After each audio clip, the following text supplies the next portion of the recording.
آمين. Assalamualaikum warahmatullahi wabarakatuh. Waalaikumsalam warahmatullahi Alhamdulillahi wabarakatuh. rabbil alamin.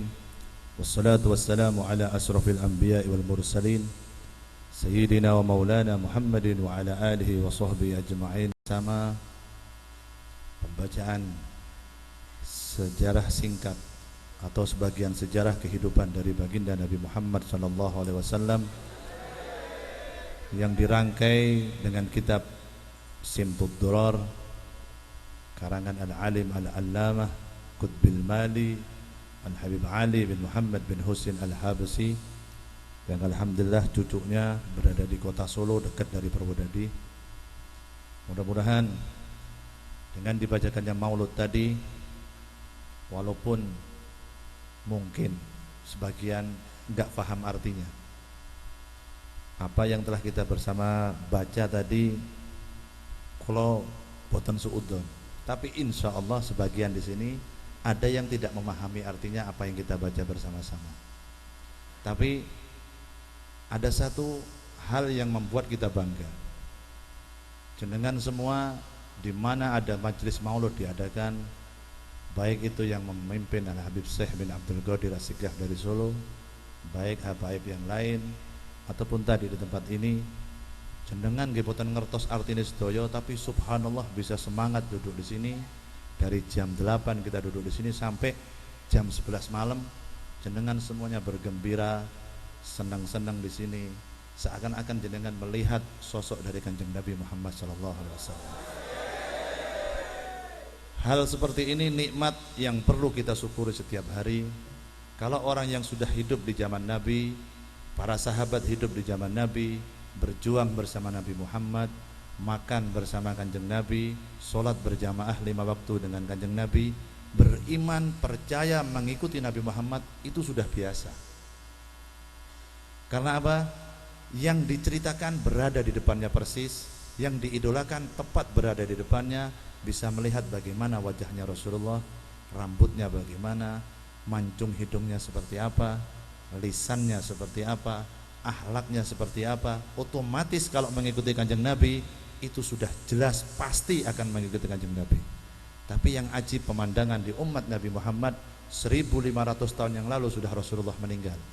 Panjenengan tiang Bandung Sari Purwodadi sing boten pernah kepanggih kalian Kanjeng Nabi, belum pernah melihat orang yang pernah berjumpa dengan Rasulullah, belum pernah mendengar suara Kanjeng Nabi, tapi subhanallah dari sore saya yakin, apalagi panitia dari sebulan sebelum acara ini sudah repot sendiri, undangannya piye, panggungnya piye, sone piye, itu sudah repot sendiri. Padahal jenengan belum pernah melihat Rasulullah, belum pernah mendengar suara dari Rasulullah.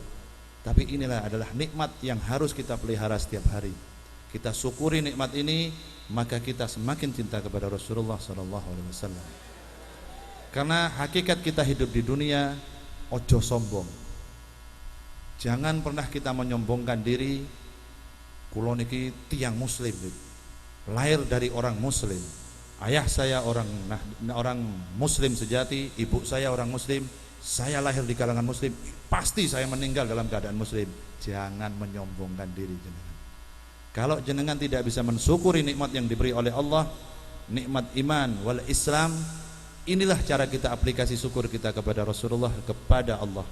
Apa hakikat sebenarnya para habaib, para ulama kok setiap hari mengadakan majelis maulid, di mana di situ baca Maulid Barzanji dibacakan di mana-mana, Maulid Tiba dibacakan di mana-mana, Maulid Simtud Durar yang saat ini lagi menggema di mana-mana. Tujuannya ini kunopo? Apakah hanya sekedar jenengan datang maulid cuman gini-gini? Ya hana ya wis mulih terus cerita piye maulid mambengi rahat. Apakah hanya itu tujuan para alim ulama? Apakah hanya itu para beliau-beliau mengarang kitab maulid seperti ini agar supaya jenengan supaya tidak ngantuk duduk di sini? Tujuannya tidak sependek itu. Tujuan dari beliau-beliau mengarang kitab Maulid Burdah, Maulid Simtud Durar, Maulid Azab, Maulid Barzanji, Maulid Diyaul Lami yang dikarang oleh Al-Habib Umar bin Hafid, saat ini sudah mulai masuk ke Indonesia. Tujuannya satu, agar supaya kita tidak melupakan sosok yang paling dibanggakan oleh Allah, agar kita bisa meniru manusia yang paling dicintai oleh Allah, agar kita bisa mengikuti jalan akhlak, akidahnya, agama yang dibawa oleh Kanjeng Nabi Muhammad SAW. Pertanyaannya sekarang timbul, apa hasil jenengan ikut maulid setiap hari? Apakah keimanan jenengan sudah bertambah kepada Allah? Apakah kecintaan kita sudah semakin cinta kepada Kanjeng Nabi? Jangan dijawab dengan ucapan. Kalau jenengan mengatakan saya semakin cinta kepada Rasulullah, beb, bukti nendi? Bukti ini nopo? Orang kalau mengidolakan seseorang, cenderung dia akan meniru idolanya. Jenengan mengidolakan pemain film, jenengan mengidolakan pemain sepak bola, sing saiki sing ngetren Lionel Messi jarine, karo Cristiano Ronaldo, sing edan karo Ronaldo rambutnya dipotong kaya Ronaldo. Padahal ora pantas. Maksa ben kaya Ronaldo. Karena apa? Lo idolaku lo, beb. Itu idola saya mengagumi kalau sama Ronaldo, mainnya saya, beb, juara terus. Oh, terus jenengan model rambut itu karena mempunyai idola. Oke. Sekarang saya mau tanya kepada Anda pencinta maulid, pencinta Rasulullah, idolanya jenengan sinten? Cinta? Idola kita adalah Rasulullah, benar nggih? Saya mau tanya, pripun cara Kanjeng Nabi nek dahar? Ngertos betul?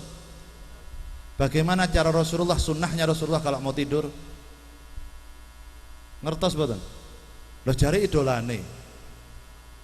Nek Ronaldo kok ngerti? Ronaldo ditransfer sekian miliar, kan ngerti kabeh. Luar biasa. Lionel Messi adalah pemain, ngerti kabeh. Kanjeng Nabi bagaimana? Jenengan setiap hari Rabbi fanfa'na bi barakatihim. Jaluk nang sinten jenengan? Memohon kepada siapa? Kepada nabinya Anda sudah tidak kenal loh. Saya mau tanya, ciri-cirinya Nabi yang disebutkan di kitab seperti apa? Bagaimana bentuk hidungnya? Bagaimana bentuk matanya? Bagaimana bentuk lisannya? Jenengan ngertos? Jari idola. Sama dengan kita semua sekarang lagi mengidolakan guru kita bersama Al-Habib Muhammad Lutfi bin Ali bin Hasim bin Yahya. Mudah-mudahan Allah memanjangkan umur beliau dengan kesehatan. Kita mengidolakan guru kita. Kita punya idola Habib Muhammad Lutfi. Kalau saya ditanyakan, saya bisa menjawab karena idola saya. Anda mengidolakan Habib Lutfi, apa thariqah yang dibawa oleh Habib Lutfi? Saya bisa menjawab karena idola saya. Saya mempelajari kepribadian beliau. Bagaimana kiatnya Habib Lutfi bisa menjadi alim seperti itu?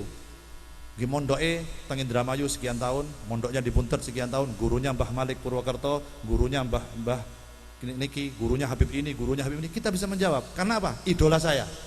Saya ingin menjadi seperti beliau, maka saya harus mengikuti cara beliau. Wong dadi alim niku bukan cuma sulapan, maca kitab sewengi kok tiru Imam Syafi'i. Ngidolake Imam Syafi'i tenanan malah kebelanderan. Saya idola saya Imam Syafi'i, Beb. Saya sangat mendolakan Imam Syafi'i. Terus gimana? Saya mau tiru Imam Syafi'i. Imam Syafi'i kalau baca kitab hanya bacanya di depan saja, apal kabeh. Iku Imam Syafi'i dul. Nek nang kene sepi'i. Sanes Imam Syafi'i. Mengidolakan boleh-boleh saja, tapi kita harus tahu diri. Oleh karena itu, idola kita siapa? Kita mengidolakan para habaib. Kita mengidolakan para kiai min ahli sunnah wal jamaah. Kita mengidolakan baginda Nabi Muhammad. Dibaca riwayat beliau, itu tujuannya. Lah kalau orang-orang Arab baca maulid seperti ini pun ngertos sedaya lho bahasane. Alhamdulillahi gawi sultan al-wadihi burhan wal mabsudi fil wujudi karamuhu wa ihsanuh. Ngerti kabeh. Jenengan ngerti? Ngerti? Ha ngene ta. Isane mlomo. Suarane apipe. Sone kurang penak. Ono isane. Sone sae. Gadah sinten iki sae sone. Isane ngono tok. Inilah cita-cita dari para ulama kita, inilah cita-cita dari para habaib, cita-cita dari para kiai min ahli sunnah wal jamaah. Makanya kita setiap hari digembleng, bukan hanya di bulan Rabiul Awal. 1 tahun Al-Habib Syekh Solo sampai nyampe ke Singapura, nyampe ke Malaysia, nyampe ke Purwodadi, nyampe ke Pekalongan, ke Kudus, ke Demak, kemana setiap hari tidak pernah beristirahat. Tujuannya nopo? Agar supaya umat ini tidak jauh dari nabinya, agar supaya jenengan semakin lama menghafal nama-nama Nabi, mengingat terus di hati kita nama Nabi Muhammad, dan itu menjadi idola kita, kita bisa meniru beliau karena kita sudah mengatakan Rasulullah adalah uswatun hasanah buat kita, suri tauladan yang baik. Tapi aneh, jenengan hanya bangga dengan go bendera senang kono mau Sekermania Purwodadi. Wong sing maulud Habib Bidin kok benderane Sekermania. Tulisannya Bidin Mania ngeten lho. Wah, ora beres ini. Enggak bener ini. Mestinya diganti tulisannya Habib Bidin Mania. Orang ono Bebseh kok Sehermania. Engko aku arep protes karo Bebseh. Akan protes Bib, penggemar jenengan keterlaluan iki Bib. Sudah mendiskreditkan Habib Bidin ini. Tak tuntut ngono. Guyon-guyon, aja kuwatir. Napa? Ndak usah, ora pantas. Mosok Bidin Mania ora pantas. Nek Sehermania pantas Mas. Hebat, masya Allah. Daripada ngidolake wong Londo, saka ngidolake Bebseh, nggih kula idolane kula nggih Bebseh sami mawon. Pomane asegape kan padha, tenan. Bebseh asegap, Habib Zainal Abidin asegap padha. Cuman ganteng kene sithik. Akeh kono maksudnya. Ganteng kene sithik akeh kono. Aja salah paham. Alhamdulillah. Shallu ala Nabi Muhammad. Oleh karena itu alhamdulillah kita bisa hadir, bisa semangat ke tempat seperti ini, ke majelis yang mulia seperti ini. Apalagi sekarang bertepatan dengan bulan Rabiul Awal, di mana bulan dilahirkannya manusia yang paling mulia, manusia yang paling sempurna, yaitu baginda Muhammad sallallahu alaihi wasallam. Kenapa Rasulullah dilahirkan di bulan Rabiul Awal? Kenapa tidak dipilihkan bulan-bulan yang lain? Sebabnya bulan Rabiul Awal sebelum dilahirkannya Rasulullah niki bulannya biasa-biasa tok. Bukan merupakan bulan yang istimewa. Seperti halnya bulan Ramadan, bulan Rajab, bulan Sya'ban, itu sebelum ada kejadian apapun sudah dimuliakan oleh Allah. Tapi Rasulullah dipilihkan sama Allah, dilahirkan di bulan Rabiul Awal. Agar supaya apa? Agar supaya ini bisa mulia berkat melahirkan manusia yang mulia. Maka bulannya pun turut mulia gara-gara melahirkan manusia yang mulia di bulan Rabiul Awal. Makanya sekarang siapa yang tidak bergembira dengan datangnya Rabiul Awal? Dari tanggal 1 Rabiul Awal di desa-desa, di kota-kota, bahkan dimanapun tempat, semuanya berkumandang sholawat baginda Muhammad. Tong mriku maulid Barzanji, tong mriki maulid Tiba, tong mriki maulid nopo, terus dikumandangkan. Jangan pernah berbeda-bedakan maulid. Menurut saya maulid Barzanji lebih mulia daripada Simtud Duror. Jare aku luwih mulia kowe daripada maulute. Sebabnya Anda bisa membedakan yang mana kalimat Rasulullah yang lebih mulia. Lihat mulia kowe. Nek wonten tiyang sing mulia-mulia iki beda-bedakan maulid, lebih bagus Simtud Duror daripada Tiba, luwih apik kowe. Sebabnya kowe luwih ngerti kemuliaan. Kan begitu? Sama dengan orang bisa memuliakan jare kula luwih afdol Habib niki ketimbang Habib niki. Oh, jare aku luwih afdol kowe. Kowe bisa bedake afdol sing ndi? Kowe luwih ngerti dari sing afdol sing ndi. Sedangkan Rasulullah tidak pernah membedakan antara Sayyidina Hasan dengan Sayyidina Husain. Belum pernah dalam sejarah Rasulullah mengatakan Husain afdol min Hasan, Hasan ahsan min Husain. Ora ono. Mboten enten niku. Tatkala satu sahabat melihat Rasulullah sedang berjalan-jalan dengan cucunya Sayyidina Husain lagi di pangku di sini. Sayyidina Hasan dituntun sama Rasulullah. Satu waktu sahabat melihat diwalik Sayyidina Hasan yang digendong, Sayyidina Husain yang dituntun. Lalu sahabat bertanya, "Ya Rasulullah, di manakah antara cucumu yang dua ini yang lebih kau muliakan?" Tidak ada yang saya lebih muliakan, dua-duanya mulia karena adalah cucu Muhammad sallallahu alaihi wasallam. Dan dua-duanya cucu dari Rasulullah ini diberikan warisan yang berbeda oleh Rasulullah. Sanes warisan dunia. Tidak pernah diberikan warisan dunia oleh Rasulullah. Nek cucunya Sayyidina Hasan dan Husain diparingi warisan dunia kalian Kanjeng Nabi, nggih jenengan ngontrak kalian kula. Sebabnya kula nggih putune Kanjeng Nabi. Berarti dunia ini adalah warisan buat para habaib di seluruh dunia. Tapi Rasulullah tidak pernah mewariskan dunia. Rasulullah mewariskan kepada Sayyidina Hasan dari pusar ke bawah, diwariskan kepada Sayyidina Hasan. Maka sahabat yang tidak pernah berjumpa dengan Rasulullah, mereka bertanya, bagaimana cara berjalannya Rasulullah? Sahabat menjawab, kalau kau ingin melihat cara berjalannya Rasulullah, gagahi Kanjeng Nabi, lihat Sayyidina Hasan. Cara jalannya Sayyidina Hasan itu adalah jalannya Kanjeng Nabi. Badannya tegak seperti Kanjeng Nabi. Sahabat lagi bertanya, bagaimana cara saya melihat kedermawanan Rasulullah? Apakah ada sekarang yang mewarisi kedermawanan Rasulullah? Senyumnya Rasulullah. Lihat Husain bin Ali bin Abi Thalib. Rasulullah mewariskan dari kepalanya sampai perutnya kepada Imam Husain. Kalau kau ingin melihat cara dakwah Rasulullah, senyum Rasulullah, suara dari Kanjeng Nabi, ada di Sayyidina Husain. Itu yang diwariskan Kanjeng Nabi. Bukan warisan Mercy, pabrik, terus pom bensin sanes. Nek diwarisi pom bensin nggih kula teng pundi-pundi gratis bensin. Lah tinggal bawa sertifikat, saya habaib putune Kanjeng Nabi sing diwarisan pom bensin ini gratis. Pokoknya bensinnya tambah larang saiki. Alhamdulillah. Bensin larang alhamdulillah. Ma'asyiral muslimin rahimakumullah.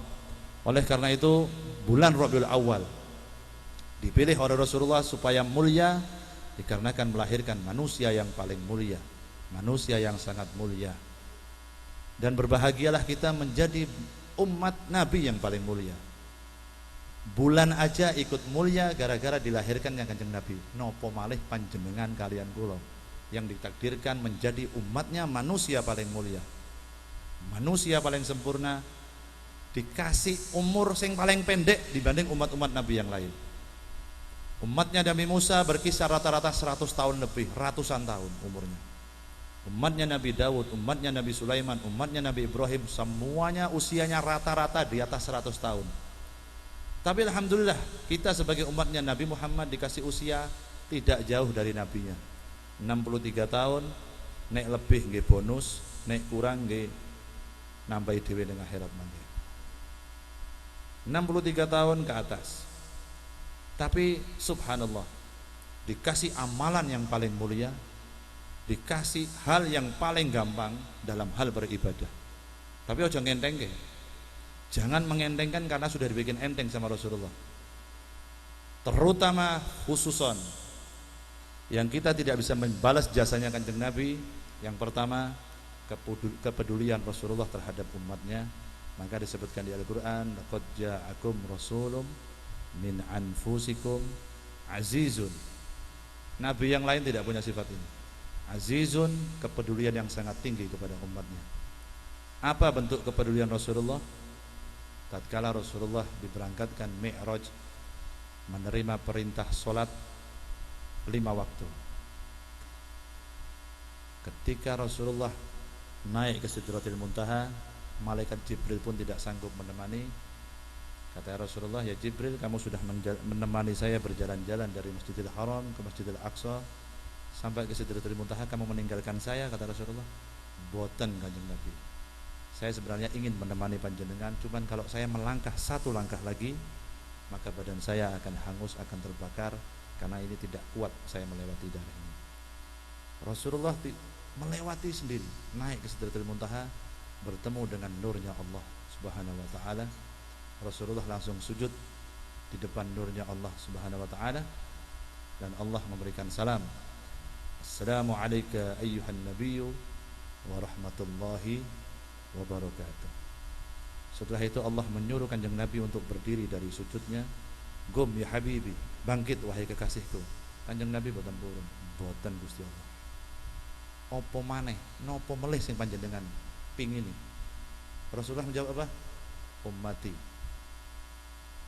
Ummati ya Allah, umat kula. Jangan hanya saya kau berikan salam kesejahteraan, umat kula. Umatmu wis tak jamin ngeten boten, saya ingin mendengar langsung umat saya kau berikan salam. Lalu Allah menambahkan lagi, assalamu alaina wa ala ibadillahis sholihin. Jenengan sama kita 1500 tahun yang datang sebelum Rasulullah meninggal sudah dipikirkan oleh Kanjeng Nabi. Kita sudah bisa mendapat salam. Setiap muslim sholat setiap hari 5 waktu, jenengan secara tidak langsung sudah istighatsah, sudah mendoakan satu sama lain. Karena apa? Isimnya jamak. Assalamu alaina. Assalamu alaina, berikanlah keselamatan kepada kami. Jadi jenengan secara tidak langsung mendoakan satu sama lain, ini kan istighatsah. Dalil jenengan istighatsah, kalau ada orang ngomong istighatsah ora ono dalile, Ya kowe maca Al-Fatihah aja alhamdulillahirabbil alamin. Iyyaka na'budu wa iyyaka nasta'in. Aja nganggo jamak. Ihdini kudune. Ihdina niku kan istighosah. Mendoakan satu sama lain, ihdina kami. Istighosah tidak ada dalilnya, Bib. Ya. Nek maca Fatihah ihdinis siratal mustaqim. Ojo ihdina, karena jenengan mendoakan satu sama lain. Istighosah niku doa bersama kan gitu. Oleh karena itu satu hal itu tidak bisa kita balas. Yang kedua, khususon minal khusus, sebagai umat Kanjeng Nabi yang tidak dimiliki umat Nabi yang lain, sampai-sampai Nabi Musa minta kepada Allah untuk menjadi umatnya Rasulullah. Ketika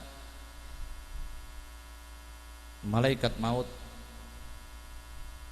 datang ke rumah Rasulullah untuk mencabut nyawa baginda Nabi Muhammad SAW. Ketika itu Rasulullah sudah sakit beberapa hari, di dalam kamarnya terbaring tidak bisa bangun.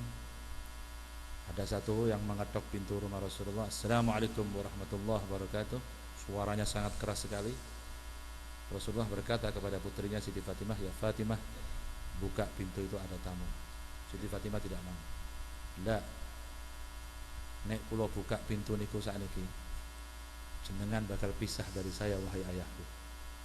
Kata Siti Fatimah, ya, buka lawang. Maka Siti Fatimah dengan berat hati karena perintah dari ayahnya Rasulullah membuka pintu dan masuklah kedua malaikat. Di situ ada malaikat Israel bertemu dengan Rasulullah dan mengucapkan salam kepada baginda Muhammad SAW. Lalu Rasulullah melihat kepada wajah Siti Fatimah dan memanggil Siti Fatimah untuk dekat kepada Kanjeng Nabi. Ta'al ya binti, ta'al. Mendekat wahai putriku. Lalu Rasulullah membisikkan satu kalimat di telinga kanan Siti Fatimah dan Siti Fatimah menangis. Setelah Siti Fatimah menangis, Rasulullah memanggil lagi putrinya Siti Fatimah, ta'al, dibisikkan telinga yang sebelah kiri Siti Fatimah. Siti Fatimah langsung tersenyum dengan bisikan yang kedua. Terus Rasulullah memanggil kedua malaikat itu, wahai malaikat, apakah saat ini sudah waktunya aku menghadap Allah? Ya wahai Nabi Muhammad. Ya wahai na'am ya Rasulullah. Benar wahai Rasulullah. Dengan syarat jenengan ridho nggih kula nyabut nuwun jenengan. Nek jenengan boten purun nggih kula lapor teng Allah malih jenengan boten purun. Terserah jenengan. Enak kan jenengan Nabi. Terus jo tiru. Wah aku nek ketekan malaikat mengko. Bale urung bubar ngoten. Enggak bisa. Jauh. Nek Rasulullah ditawari kadang malaikat. Nek jenengan siap saya cabut sekarang, nek jenengan boten nggih kula balik. Rasulullah menjawab, kapanpun Allah memanggil saya siap. Tapi sebelum kau cabut nyawa saya akan bertanya satu hal kepada kamu wahai malaikat. Malaikat bertanya, bingung, nopo Kanjeng Nabi? Rasulullah bertanya, bagaimana sakitnya ketika sakratil maut? Apakah kau tahu rasa sakitnya sakratil maut wahai malaikat maut? Malaikat maut bingung maneh. Tugas saya mencabut nyawa ya Rasulullah. Boten tahu mati kula. Jadi saya tidak bisa menjawab pertanyaan jenengan, saya tidak bisa menjawab rasanya. Saya ngerti rasanya cuma nyabut tok ngeten niku. Terus pokoknya ono sing kasar, ono sing halus, macam-macam. Terus Rasulullah bertanya lagi, siapa yang bisa menjawab pertanyaan saya? Maka malaikat itu naik lagi ke atas, bertemu dengan Nabi Allah Musa. Dan malaikat itu bertanya kepada Nabi Allah Musa, kaget Nabi Allah Musa. Kowe Pak nyabut aku maneh apa piye? Wong aku mati kok mboten. Nabi Allah Musa kan sudah meninggal sudah ribuan tahun sebelum Rasulullah. Nabi Musa kaget datangi malaikat maut ini lagi kaget. Lalu malaikat ini bertanya kepada Nabi Allah Musa, aku ingin bertanya kepadamu wahai Musa, bagaimana rasanya ketika aku mencabut nyawamu dulu? Apakah kau bisa menceritakan kepadaku? Kata malaikat. Nabi Musa heran. Bertanya lagi, siapa yang akan kau cabut nyawanya? Kok tumben-tumbennya kamu bertanya kepada saya? Cari Nabi Musa. Leres Nabi Allah Musa. Manusia yang paling afdal, manusia yang paling dicintai oleh Allah aku akan mencabut nyawanya, yaitu Muhammad bin Abdullah sallallahu alaihi wasallam. Nabi Musa tidak menjawab pertanyaan malaikat maut, menjawabnya hanya dengan satu, membuka bajunya yang paling belakang, ditunjukkan gegere nang malaikat maut. Di gegernya Nabi Allah Musa seperti orang bekas dicambuk dengan sangat keras, merah garis begini di belakangnya. Nabi Allah Musa menjawab, rasane kowe nyabut nyawaku pirang ewu tahun sampai tekan yahmene si ono bekasi. Saya masih bisa merasakan ketika ruh saya keluar dari badan saya, sampai detik ini saya bisa merasakan. Kau bisa membayangkan sakitnya? Lalu malaikat turun, sukron ya Musa, mudun, bertemu lagi dengan Rasulullah dan menjawab pertanyaan itu, diceritakan semuanya kepada Kanjeng Nabi. Lalu Rasulullah berkata kepada malaikat maut, baiklah wahai malaikat, saya siap menghadap Allah saat ini dengan ridho dan diridhoi oleh Allah. Tapi saya minta satu syarat. Dari saat ini ketika kau mencabut rohku, seluruh rasa sakit sakratul maut yang akan diterima oleh umatku cukup aku tanggung hari ini, jangan menimpa kepada umatku. Kalau kau bisa mengabulkan permintaan itu, saya siap mati saat ini, kata Rasulullah. Saya siap meninggal, kau cabut nyawanya hari ini. Maka saat itu Allah mengijabah doanya Rasulullah. Semua rasa sakit yang akan diderita oleh umatnya sudah diambil seluruhnya oleh Kanjeng Nabi SAW saat Rasulullah meninggal. Sallu ala Nabi Muhammad. Jadi rasa sakit yang akan diterima oleh panjenengan semua dengan kita, wis tidak ada apa-apanya dibanding rasa sakit yang diterima oleh Rasulullah. Kita semua sakratul maut sudah tidak akan pernah merasakan sakit seperti umat-umat terdahulu, karena rasa sakit itu sudah diambil oleh baginda Muhammad. Apa yang bisa kita balas kepada Rasulullah? Apakah hanya cukup dengan bersolawat seperti ini? Apakah hanya dengan cukup kita menyembelih kambing 1000?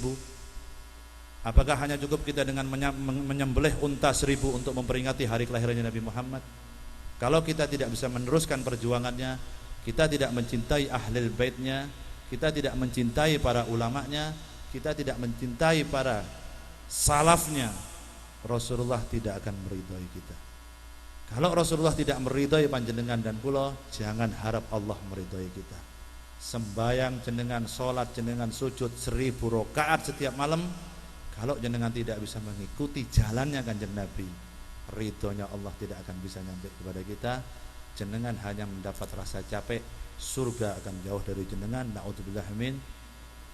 Oleh karena itu, inilah yang diharapkan oleh para ulama, oleh para kiai. Kenapa setiap malam didengungkan membacakan sholawat di seluruh penjuru dunia? Bahkan saat ini di negara-negara Eropa sangat besar-besaran membuat peringatan maulid, besar-besaran mengagungkan Kanjeng Nabi di masjid-masjid, di majlis ta'lim. Al-Habib Umar bin Hafid saat ini sekarang berada di Afrika, tidak pernah pulang ke negaranya demi membawa umat ini cinta kepada Rasulullah. Modalnya setunggal, mahabbah kepada Rasulullah.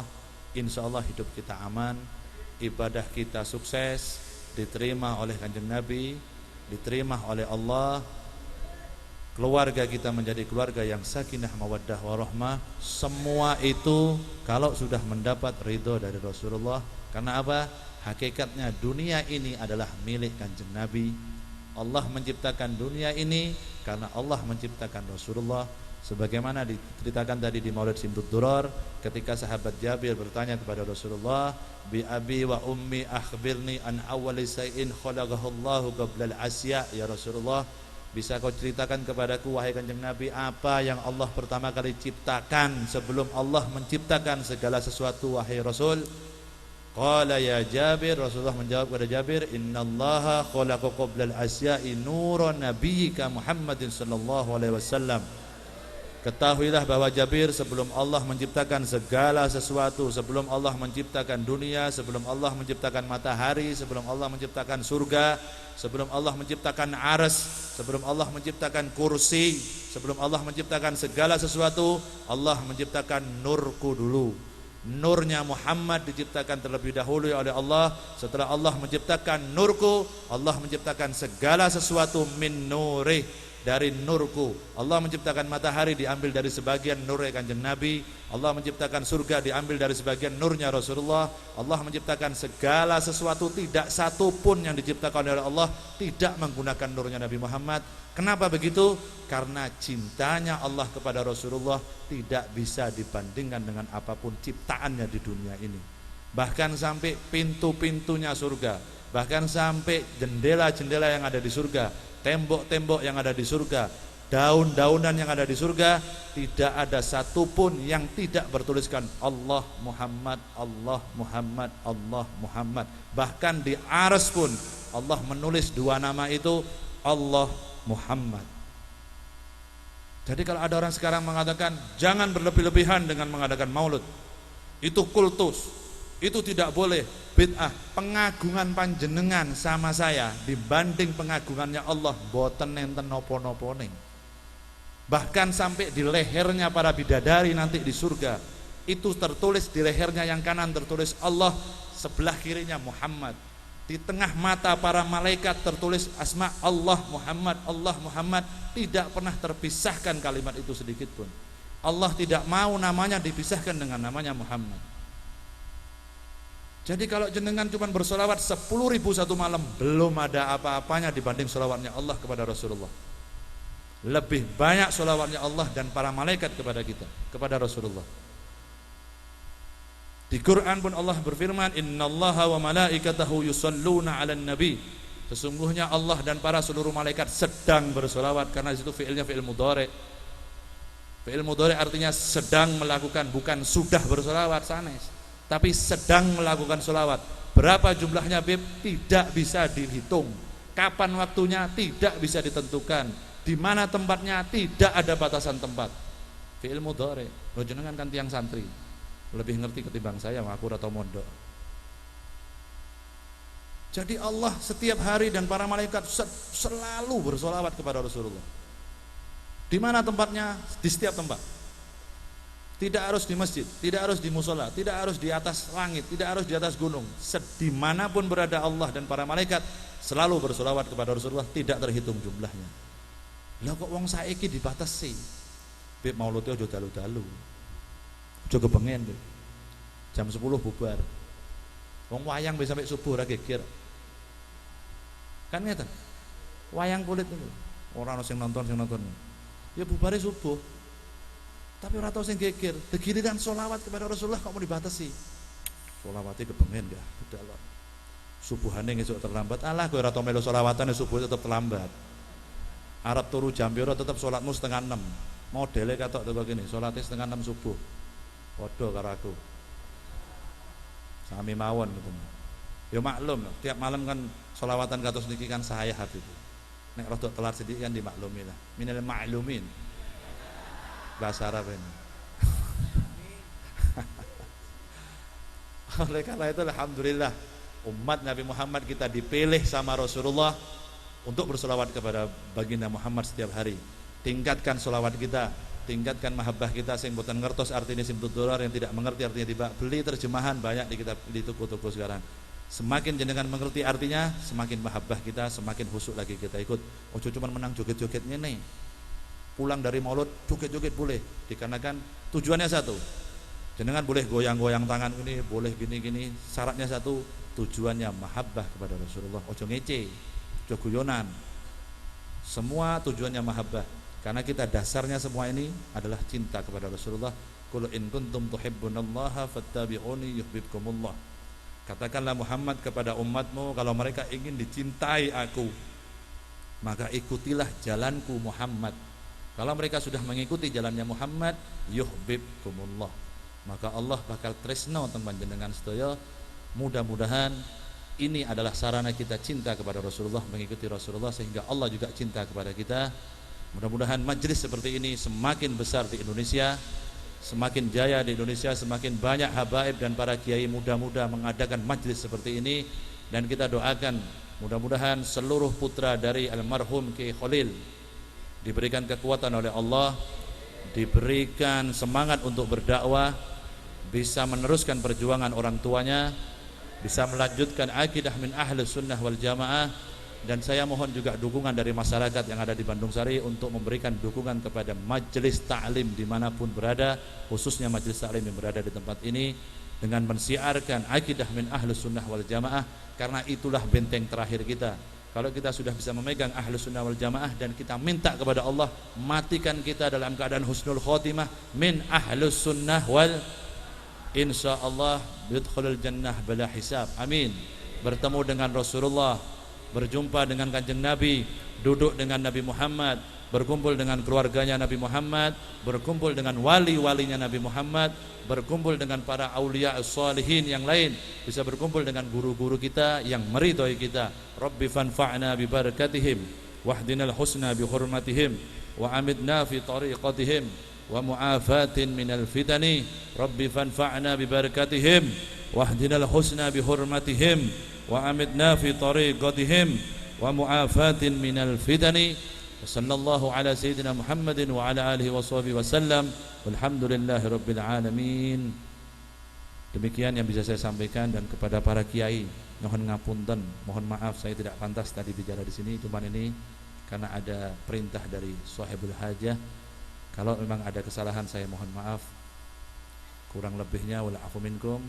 Terakhir sebelum saya tutup, ada sebuah pengumuman datangnya dari Kanjus Sholawat Pekalongan bahwa Maulid Akbar di tempat Maulana Habib Muhammad Lutfi bin Yahya Pekalongan jatuh pada tanggal 25 Januari, tepatnya hari Ahad, kalau tidak salah tanggal 3 Rabiul Akhir, jam 10 pagi sampai dengan selesai di Kanjus Sholawat Pekalongan.